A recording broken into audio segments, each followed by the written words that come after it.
In this video, I'm going to be showing you how I painted this Highland Cow using oil over watercolour.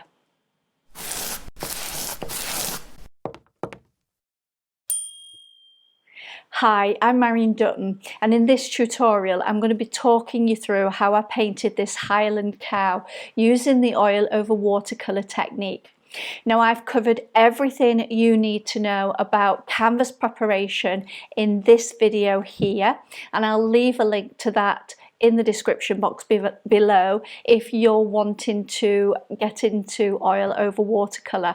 You do need to prepare your canvases with a watercolour ground, and again I've covered everything in that video. So this will be a voiced over tutorial, and if you are interested in the real-time tutorial, which is a couple of hours long, about 2.5 hours in total, and if you are interested in that real-time tutorial, please do check out the MazArt Academy. It is available along with an entire library and backlog of paintings in oil, watercolour and acrylic, as well as all the upcoming live workshops as well. Now, if you are interested in the MazArt Academy, I will also leave a link to that in the description box below. So without further ado, let's jump to the tutorial.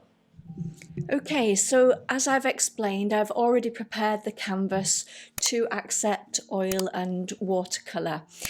So I always begin, of course, with the watercolour stages. And what I really love particularly about this technique is how you can get that sort of loose abstract background meets the realism. And it's a real technique that I'm enjoying exploring. So here I've added some loose washes to the background using greens and burnt siennas and a little bit of orange. And as you can see now, I'm adding a second layer of that watercolour and just splattering on there as well. And again, this is really lots and lots of fun, just exploring and experimenting with these different background techniques. Once I've got the background on, I begin to put a wash over the whole of the bull, just covering it with a light wash of orange and a touch of burnt sienna. Now, while that's still damp, I'm going back in with a slightly darker mixture of that burnt sienna, just getting some of those really soft effects. And then again, I'll increase that with some burnt sienna and a little burnt umber and begin adding some of the very darker areas. Now, the beauty of oil over watercolour is we're not restricted to preserve our whites like a traditional watercolourist would. We're able to go over with opaque colours later on using those oil paints. So what I'm trying to do now is capture some of the looser hairs that I can see in this bull, really just having fun, playing around. This watercolour and this technique is very, very forgiving because, of course, you can easily erase.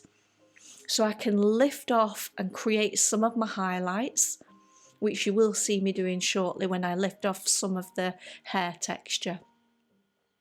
But the initial focus is on those darker tones. So you can see I'm just going in now with a darker mix. This will be that same mixture with the burnt umber with just a little touch of ultramarine blue to darken it. And now I'm really focusing on my darker darks. Still keeping those strokes very loose, and you'll see I've got two brushes in my hand.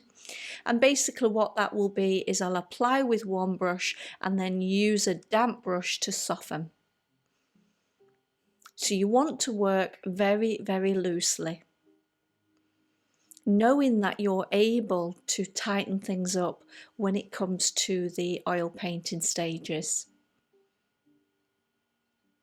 Here I'm lifting out, getting some of those highlights on the nostrils. And again, this is such a forgiving way to paint because you're able to lift out. Now, this is just using a damp brush, and you can see I'm erasing with that damp brush. So there's no paint on now. I've got those darks in, and now I'm able to go back and start erasing and lifting off those lights. And this is so easy to do on a canvas board or a stretched canvas. So here you can see now I'm going back, using that damp brush, that chiseled edge brush, and lifting off some of the hair strokes. Now I know that I'm going to be going back with my oil paints to add some coloured glazes to these lights. So I'm just focusing on lifting out the lights. And you can see how deliberate my strokes are. I'm really carefully trying to lift off and create some of that lovely texture of the hair. I'm still going for that vignette look, so I've not painted edge to edge. I'm really keeping things at those edges very soft. I really love watercolour for creating vignettes. Okay, so moving on to part 2, which is the oil painting layer.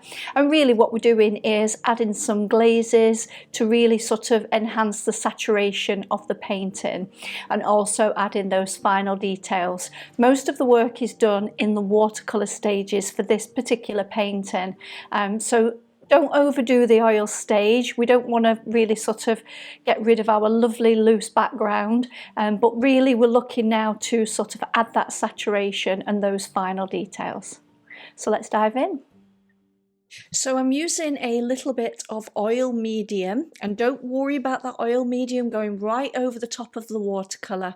It won't make a difference. The one I'm using is Zestic Clear, but you could use a linseed oil or a walnut oil.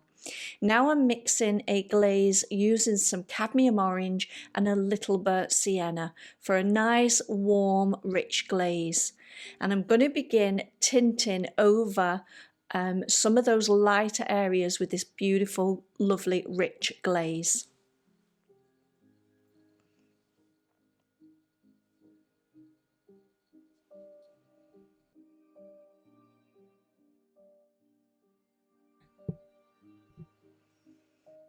Now I'm just using some burnt sienna, and I'm going to strengthen that glaze in areas just using burnt sienna, and hopefully you can really see now we're getting that lovely rich saturated colour as we begin adding those glazes over the top of all that hard work we did with the watercolour stages.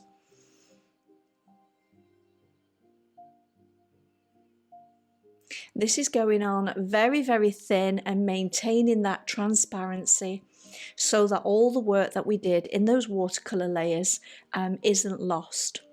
Now I begin working on the eye, and I'm really focused on getting the highlights in the eye. You can see I've used some blue there to get the reflection of the sky in that eye. I'm highlighting the horns with a mixture of white with a small amount of burnt sienna just to warm it slightly.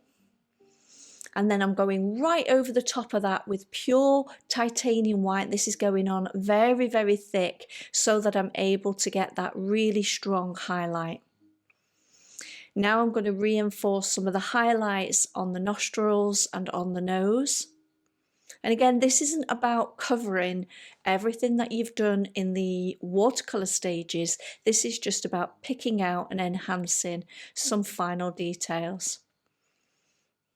I mix some white with some burnt sienna and a little cadmium orange for a nice lighter tone, and I'm able now to start picking out some really fine hairs going over that lovely dark undercolour of the watercolour.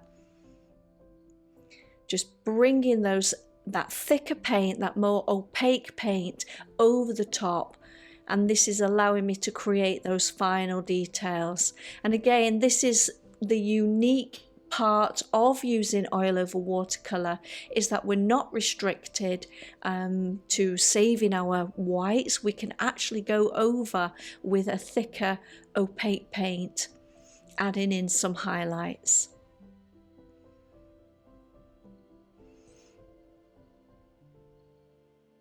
Here is a mixture of white with some cadmium orange and a small touch of burnt sienna just to tone that down. But this is the thicker opaque paint now going over the top and pulling out some extra highlights. I particularly like painting over a darker area, and then you can really pop on some final highlights, playing light on top of dark. So here is a mixture of white with a little bit of cadmium orange to warm it slightly. It's mostly white, and you can see I'm picking out now those final highlights. But of course we've got that glaze underneath, that wet glaze underneath, and the white won't be super pure. It won't be very pure white because it will be picking up that colour underneath, and that's exactly what I want. So now it's just really picking out where I can get those final little hairs, keeping my strokes nice and loose and curly, following the contour, and really enhancing all those lovely curly hair strokes.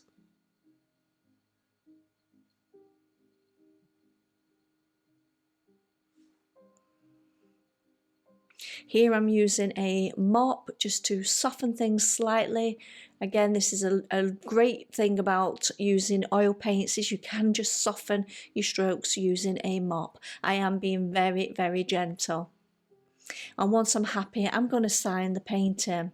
I really do hope you'll consider giving this technique a go. It is so much fun painting, both with that loose watercolor effect followed by the details of the oil on top. I absolutely loved this painting. I really do hope you've enjoyed this tutorial, and if you have, don't forget to hit that thumbs up, that like, and subscribe to the channel if you haven't already done so. Again, if you are interested in the real-time tutorial, it is available on the MazArt Academy, and the link for that is in the description box below. Once again, thanks for watching, and I'll see you again in the next video.